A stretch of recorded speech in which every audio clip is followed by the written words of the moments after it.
This is Jamie with Bar I. In this video, we're going to show you how to upload your invoices each period into our inventory software. So to start with, go ahead and sign in using your login information. And then here from the main dashboard, the main menu, you'll see at the top left option is Upload Invoices. Go ahead and click there. If you've previously uploaded any invoices since your last audit, those will be shown here.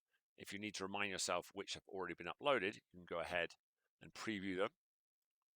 And then when you're ready to upload, go ahead and click on the red button. You are able to drag and drop your invoices into this box, or in this case, I'm just going to do this by clicking Browsing.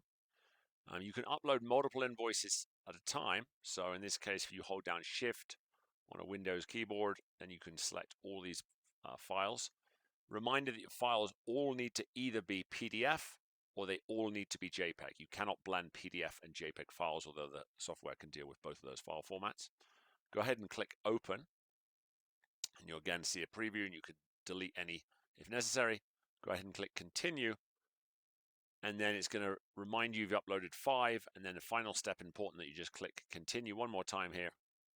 It's going to take a second to process them, and then you'll see all of the invoices that have been uploaded, in this case in 2 different sets. So that's how to upload your invoices. Thanks for watching, and as always, if you'd like to see another video, please let us know. Thanks for watching.